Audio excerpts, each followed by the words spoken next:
Hi everyone, कैसे हो आप लोग। आई होप अच्छे होंगे। मेरा नाम है अभिषेक और स्वागत है आप सभी का हमारे यूट्यूब चैनल अभिषेक भैया की पाठशाला में।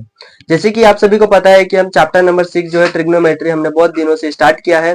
आज हम देखने वाले हैं ट्रिग्नोमेट्री का 6.2 का जो हमें बचा क्वेश्चन था, यानी कि इसके पहले जो हमने किया था जिसमें कंप्लीट किया था क्वेश्चन नंबर 1, 2 एंड 3। आज हम आगे जो जितने भी क्वेश्चन है वो हम कंप्लीट करने वाले हैं। तो चलिए बिना देरी किए आज के वीडियो को करते हैं स्टार्ट।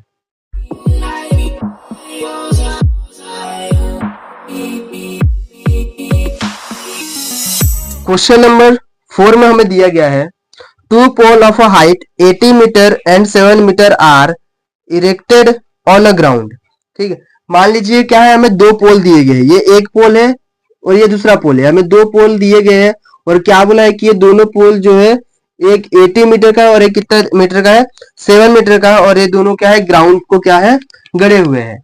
इसके बाद क्या बोला गया है, the length of the wire fastened at their top is 12 metre. जो लेंथ है इनके, मान लीजिए पोल है, पोल के ऊपर ये क्या है, इसके टॉप से और इसके टॉप से क्या कर रहे हैं, वायर लगा जा रहा है, और उनका डिस्टेंस जो है कितने का है, 22 मीटर का है। देन हमें क्या बोला है, find the angle of made by the wire with the horizontal line. Then हमें क्या बोला है कि ये और ये जो एंगल बनेगा इसके बीच से, यहाँ पे क्या है हॉरिजॉन्टल लाइन है, ऐसा हम कंसिडर करके चलते, यहाँ से लेके और ये पोल तक के डालने में जो वायर डाल रहे हैं उसके बीच का ये कितना एंगल है, ये थीटा हमें क्या करना है, निकालना है, या हमें वैल्यू हमें फाइंड करना है। तो चलिए बिना देरी किए स्टार्ट करते हैं। क्वेश्चन में क्या बोला था, एक 7 मीटर का है और एक कितने का देकर रखा था, 18 मीटर का। 7 मीटर और 18 मीटर, यानी कि इसकी हाइट जो है कितने मीटर की थी, एक पोल की 7 मीटर थी, और दूसरे पोल जो था यानी कि ये बड़ा वाला पोल, इसका हाइट कितना है, 18 मीटर का है। यहाँ पे देखेंगे तो ये जो है ट्रायंगल दिख रहा है, रेक्टेंगल दिख रहा है। रेक्टेंगल का अपोजिट साइड क्या होते हैं, सेम होते हैं, इसलिए 7 है तो इसको भी हमने 7 कंसिडर कर लिया है। देयरफॉर हम सबसे पहले स्टार्ट करेंगे एंगल पीडीए। एंगल पीडीए इसको हमने क्या कंसिडर कर लिया है, थीटा कंसिडर कर लिया। अब ये थीटा हो गया। थीटा होने के बाद हम क्या करेंगे, यहाँ पे जो दिया है अपोजिट एंगल जो है अपोजिट साइड, ये रेक्टेंगल है तो अपोजिट साइड क्या होते हैं, कॉन्ग्रुएंट होते हैं। देयरफॉर क्या लिखेंगे हम कि ये AD जो है, ए बी लेते हैं पहले। AB जो है किसके बराबर हो जाएगा हमारा, CD के बराबर, और ये कितने मीटर का है, 7 मीटर का। एंड देयरफॉर ये क्या है, अपोजिट साइड ऑफ रेक्टेंगल। ये क्या है, अपोजिट साइड है किसके, रेक्टेंगल के, अपोजिट साइड ऑफ रेक्टेंगल।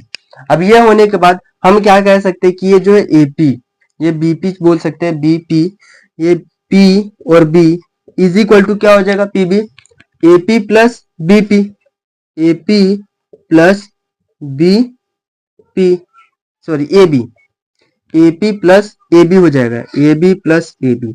ये होने के बाद हमने क्या किया, यहाँ पे देख लेते, डबल से कर लेते हैं। PB था, PB को हम कैसे लिख सकते हैं, PA प्लस AB, तो वही हमने लिखा AP प्लस AB। अब ये होने के बाद PB का वैल्यू हमें दिया है क्या, P और B, हमें टोटल वैल्यू देकर रखा है कि टोटल जो हाइट है किसकी, सेकंड पोल की, कितना है हमारा 80 थी, यानी कि इसकी वैल्यू देकर के 80।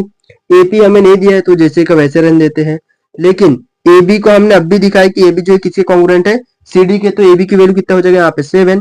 तो यहाँ से निकालना चाहे तो AP कितना हो जाएगा, ये 18 जैसे का वैसा, ये प्लस 7 इधर जाएगा तो क्या हो जाएगा -7। तो AP की वैल्यू यहाँ से कितनी मिल जाएगी, 11। अब AP जो है हमें कितना मिल गया, 11, तो इसकी वैल्यू कितनी हो गई, 11 हो गई। अगर देखेंगे तो ये हमारा थीटा है, थीटा के सामने में क्या आ गया, अपोजिट आ गया। ये साइड कौन सा होता है, एडजेसेंट, और ये साइड कौन सा है, हाइपोटेनस। तो ऐसी कौन सी प्रॉपर्टी होती है जिसका अपोजिट, यहाँ पे देंगे तो अपोजिट साइड भी दिया है और हाइपोटेनस भी दिया है। तो ऐसा कौन सा रेशो होता है जिसका अपोजिट अपॉन हाइपोटेनस आता है, तो हमारा साइन होता है। तो सिंपल से लिखेंगे therefore sine theta is equal to opposite by hypotenuse. तो साइन थीटा निकालना है तो जैसे को ऐसा, अपोजिट वाले का नाम क्या है यहाँ पे, PB, यानी कि AP, सॉरी AP हो गया अपन हाइपोटेनस, हाइपोटेनस का नाम क्या है, PD, यहाँ लिख देंगे हम PD। अब इनकी वैल्यू क्या करेंगे, हम पुट करेंगे, तो sine theta is equal to AP हमारा कितना निकला है, 11, तो यहाँ पे 11 आ गया, और PD कितना है 22, यह क्वेश्चन में ही देके रखा है 22। देयरफॉर इसको हम डिवाइड करेंगे तो sine theta is equal to कितना हो जाएगा, 1/2। यहाँ पर हमने क्या किया, तो डिवाइड बाय 11 किया, तो 11 1 11, 11 2 22 हो गया। अब sine theta is equal to 1/2, ये किसका फॉर्मूला, वैल्यू किसका होता है, 1/2। साइन थीटा कौन सा थीटा ऐसा होता है, कौन सा डिग्री होता है जिसका वैल्यू होता है 1/2, तो साइन 30 होता है। देयरफॉर लिख देंगे sine 30 degree is equal to 1/2। Sine 30 degree हमारा क्या होता है 1/2। देयरफॉर थीटा की वैल्यू कितनी मिल गई 30 डिग्री मिल गई। और थीटा जो बोला गया था कि एंगल मेड जो हो रहा है जब हम वायर बना रहे हैं तो वो सेंटेंस के फॉर्म में आप लोग देख के लिख लीजिएगा। आपके पास क्वेश्चन रहेगा क्वेश्चन में लिख लीजिएगा द एंगल मेड फ्रॉम जो भी वायर हम इधर उधर कर रहे थे मतलब डाल रहे थे तो उसके बीच का जो भी एंगल आ रहा है वो कितने डिग्री का है 30 डिग्री का बन रहा है। ये हमारा क्वेश्चन कौन सा था क्वेश्चन नंबर 4 था। अभी चलते हैं हम नेक्स्ट क्वेश्चन की। क्वेश्चन नंबर 5 में हमें देके रखा है अ storm broke a tree and a tree top rested 20 meter from the base of the tree making an angle of 60 degree with the horizontal. Find the height of a tree. इस question में क्या बोला है कि ये जो है हमारा एक पेड़ है, ये ए बी मान के चलते कि ए बी हमारा क्या है एक पेड़ है, ए बी हमारा क्या है ट्री है, ये ट्री है। और जब तूफान आया यानी कि स्टॉर्म आया आंधी तूफान जब आया तो ये जो पार्ट था ए बी जो बड़ा पेड़ था ये बीच से ही टूट के क्या हो गया गिर गया। बीच से जब टूट के गिरा तो हॉरिजॉन्टल प्लेन यानी सरफेस पे आएगा। जब वो सरफेस पे गिरा तो वहां पे एंगल बना, जो एंगल बना वो कितने डिग्री का बना 60 डिग्री का। और जो जितने दूरी पे गिरा है पेड़ से लेकर जितने दूरी पे वो पेड़ का गिरा है ऊपर का पार्ट यानी कि टॉप का पार्ट जो गिरा है उसके दूरी कितने देके रखा है 20 मीटर। तो ये हमारा यहाँ से देखेंगे तो यहाँ से ए बी हमारा क्या है ट्री है और कह सकती है बीसी यानी कि ये बीसी ऊपर वाला पार्ट इज इक्वल टू ये सी डी, ये दोनों क्या है ब्रोकन पार्ट है, ये क्या है ब्रोकन पार्ट है। ये पहले जो था बीसी था, बीसी जब वो आंधी तूफान आया तो टूट के गिर गया तो ये वाला पार्ट हो गया बीसी, लेकिन उसका नाम हमने क्या दे दिया सीडी। ये हो गया बीसी और यहाँ पे लास्ट में एडी की वैल्यू कितना देके रखा है 20 मीटर। अब ये होने के बाद हम क्या करेंगे इस ट्रायंगल लेंगे इन ट्रायंगल, ये ट्रायंगल का नाम क्या हो जाएगा एडीसी। तो इन ट्रायंगल एडीसी में हम क्या लगाएंगे एंगल है 60। अब 60 का हमें एडजेशन पता है और जब एडजेशन पता है तो हमारी कौन सी प्रॉपर्टी आती है निकालना एडजेशन पता है और निकालना क्या है बीसी की वैल्यू एसी की वैल्यू। तो एसी निकालेंगे, पहले हमें एसी निकालेंगे उसके बाद सीबी निकालेंगे तब दोनों को प्लस कर देंगे तो हमें क्या मिल जाएगा टोटल ए बी की वैल्यू मिल जाएगी यानी कि हाइट की पेड़ की हाइट कितनी है वो हमें पता चल जाएगा। तो यहाँ से हम क्या करेंगे tan theta is equal to formula opposite by एडजेशन।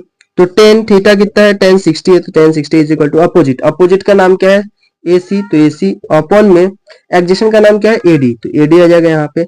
Next करेंगे तो यहाँ पे √3 इज इक्वल टू एसी जैसे का वैसे रह जाएगा अपॉन एडी कितना है हमारा 20 मीटर दिया था 20 मीटर आ गया। नेक्स्ट करेंगे तो एसी यहाँ से कितना मिल जाएगा हमें 20√3, एसी की वैल्यू हमें कितना मिल गया 20√3। अब हमें एसी मिल गया बचा क्या है बीसी। अब बीसी का पार्ट निकालने के लिए हम क्या कह सकते हैं कि हमारे ये जो एंगल है ये वाला एंगल कौन सा एंगल 60 वाला, अब 60 का हमें ये जो एंगल दिया है कौन सा एडजेशन दिया है और निकालने के लिए क्या बोला है बीसी और बीसी को ही हमने क्या कंसीडर किया है सीडी है। यानी कि अगर हम ये एडजेशन अपॉन हाइपोटेन्यूज कर देंगे, हाइपोटेन्यूज का नाम क्या है सीडी, तो सीडी की वैल्यू निकल गई मतलब क्या हो जाएगा हमारा बीसी का वैल्यू निकल गया। यहाँ पे कह देंगे cos theta is equal to क्या होता है फॉर्मूला एडजेशन अपॉन हाइपोटेन्यूज।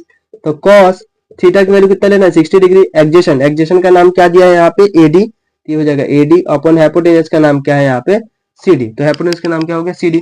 जब 60 डिग्री है तो 60 साइन cos 60 कितना होता है 1/2, तो यहाँ पे 1/2 होगा। एडी की वैल्यू हमें कितना देके रखा है एडी हमें 20 है तो यहाँ पे 20 हो जाएगा और ये कितना हो जाएगा सीडी, तो सीडी इधर चला जाएगा तो इज इक्वल टू क्या हो जाएगा 20 × 2, तो सीडी की वैल्यू कितनी मिल जाएगी यहाँ से 40। Therefore CD is equal to हमने क्या बताया था बीसी था तो बीसी इज इक्वल टू कितना हो जाएगा 40। अब ये टोटल 40 हो गए, निकालना हमें क्या है हाइट निकालना है पेड़ की, तो हाइट ऑफ निकालना क्या है हाइट ऑफ ट्री, तो ट्री का हाइट निकालने के लिए हमें क्या दिया है ए बी, पूरा हाइट क्या है ट्री का ए बी, तो ए बी में क्या करेंगे ए सी प्लस सी बी कर देंगे, A B is equal to A C plus C B और ए सी की वैल्यू हमारी कितने है यहाँ पे 20√3 तो यहाँ पे लिख देंगे 20√3 प्लस सी बी यानी कि बी सी, बी सी कितना निकला है 40 तो यहाँ पे आ जाएगा 40। देयरफॉर हाइट जो है किसकी height of tree A B ये कितना मिल गया हमें 20√3 प्लस 40। यह हमारा जो है क्वेश्चन नंबर 5 था। अभी चलते हैं हम नेक्स्ट क्वेश्चन नंबर 6। इसमें हमें क्या बोला है a kite is flying at a height of 60 metre above the ground. एक काइट है जो कि क्या कर रही है फ्लाई कर रही है कितने मीटर पे 60 मीटर, ये ग्राउंड है हमारा मान लेते हैं, ग्राउंड से 60 मीटर के ऊपर पे क्या हो रहा है वो पतंग जो है क्या हो रही है उड़ रही है। नेक्स्ट क्या बोला है the string attach to the kite is tied at the ground. जो हमारा काइट से जो काइट यहाँ पे मान लीजिए उड़ रहा है ऊपर की तरफ, तो जो इससे काइट जो बांधा गया है इससे जो स्ट्रिंग माना गया उसको ग्राउंड पे क्या किया हमने बांध दिया है। तो ये पतंग की पोजीशन है, इस पोजीशन से हमने क्या किया यहाँ पे ग्राउंड पे इसको एक स्ट्रिंग की मदद से हमने क्या किया है बांध रखा है। नेक्स्ट क्या बोला है, it make an angle of 60 degree. ये जो एंगल बनेगा इसके बीच का वो कितने डिग्री का बन रहा है, 60 डिग्री का बन रहा है with the ground, assuming that the string is straight. Assume करिए कि स्ट्रिंग जो है स्ट्रेट है यानी कि सीधा है। जब वो स्ट्रेट है तो उसके बाद क्या बोला है, find the length of string. तो स्ट्रिंग की लेंथ हमें क्या करना है, फाइंड करना है। तो चलिए हम इसको सॉल्व करते हैं। तो सबसे पहले हम क्या लिखेंगे, ए क्या है, तो ए है position, A position of kite. A क्या है, पोजीशन ऑफ काइट है, यहाँ पे इज लगा सकते हैं, A is position of kite. यहाँ पे लिख देते हैं हम A is position of kite, A is position of kite. A क्या है, पोजीशन है काइट की। उसके बाद बीसी, बीसी क्या है, हमारा ग्राउंड था, तो यहाँ पे लिखेंगे बीसी इज ए ग्राउंड, या फिर BC represent a ground. BC क्या रिप्रेजेंट कर रहा है, ग्राउंड को रिप्रेजेंट कर रहा है, ये ग्राउंड हो गया। उसके बाद ए बी, ए बी क्या है, तो ए बी रिप्रेजेंट कर रहा है हाइट ऑफ काइट। हाइट कितने मतलब अवे है वो ऊपर में, ठीक है। चाहे ए बी नहीं भी लिखेंगे तो चलेगा, हम सिंपल से लिख लेते हैं ए सी, ए बी को छोड़ देते ए सी लिख लेते हैं। ए सी क्या है हमारा, ए सी इज ए स्ट्रिंग, ए सी हमारा क्या है, स्ट्रिंग है। Therefore in triangle A B C, A B C में हम क्या करेंगे, अब ये 60 है, अब इसके सामने वैल्यू किसका देकर रखा, अपोजिट का। पूछा क्या गया है, हाइपोटेनस, तो किसके फॉर्मूला होता है अपोजिट बाय हाइपोटेनस, किसका रेशो होता है, साइन का। तो sine theta is equal to क्या ले लेंगे, अपोजिट बाय हाइपोटेनस। अब साइन थीटा हमें कितना देकर रखा है, साइन 60 देकर रखा है, तो साइन 60 अपन में यहाँ पे क्या आ जाएगा, अपोजिट, अपोजिट वाले का नाम क्या है 60, तो यहाँ पे आ गया 60 अपन में हाइपोटेनस, हाइपोटेनस का नाम क्या है यहाँ पे AC, तो AC रहने देंगे जैसे। अब नेक्स्ट साइन 60, साइन 60 की वैल्यू हमारी क्या होती है, √3/2, तो यहाँ पे पुट करेंगे √3/2 इज इक्वल टू में 60 अपॉन AC। अब AC निकालना है तो AC इधर चला जाएगा, AC इसके तरफ चल जाएगा, और √3 AC कह सकते हैं, √3 AC हो जाएगा इज इक्वल टू 60 इंटू 2 हो जाएगा। नेक्स्ट स्टेप करेंगे तो AC इज इक्वल टू क्या हो जाएगा 120, और √3 का मल्टीप्लाई में तो इससे आके इसके डिवाइड में हो गया। अब डिवाइड में देखेंगे तो √3 से इसको डिवाइड नहीं कर सकते हैं। इस क्वेश्चन में 1.73 √3 की जगह पे लेना है, √3 की जगह पे कितना लेना है 1.73, ये देखिए हमें रखा है, लेकिन 1.73 से डिवाइड करेंगे तो नहीं हो पाएगा। तो हम डायरेक्ट क्या कर देंगे, AC इज इक्वल टू √3 को हटाने की कोशिश करेंगे, तो कितना हो जाएगा 120, √3 दिया है डिवाइड में, उसी से हम क्या करते हैं इसका फैक्टराइजेशन कर देते हैं, सॉरी रेशनलाइजेशन कर देते हैं। रेशनलाइजेशन में क्या होता है, जो नीचे दिया है तो उसी से मल्टीप्लाई और डिवाइड कर देते हैं। तो ये कितना हो जाएगा, ऊपर में 120 इंटू √3, और नीचे में √3 किसी भी चीज को अगर रूट में 2 बार मल्टीप्लाई किया जाए तो सिंपल जो रूट में होता है वही बाहर आता है।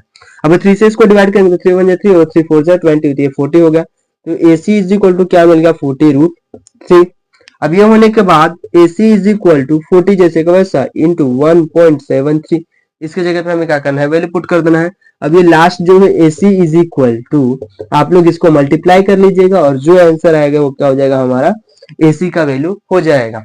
वो जो भी रहेगा वो क्या होगा, स्ट्रिंग की दूरी रहेगी, कितनी दूरी पे वो है। इससे हमने क्या किया, क्वेश्चन नंबर 6 जो है बेहतरीन तरीके से सॉल्व कर लिया है। आज के इसमें हमने जो है प्रैक्टिस सेट 6.2 के क्वेश्चन नंबर 4 5 6 3 क्वेश्चन देखे, और इसके पहले के क्वेश्चन हमने इसके पहले के वीडियो में लाया है। अगर आप लोगों ने इसके पहले का वीडियो नहीं देखा तो सबसे पहले पहला वीडियो देखिएगा, उसके बाद ये नेक्स्ट वीडियो कंटिन्यू करिएगा।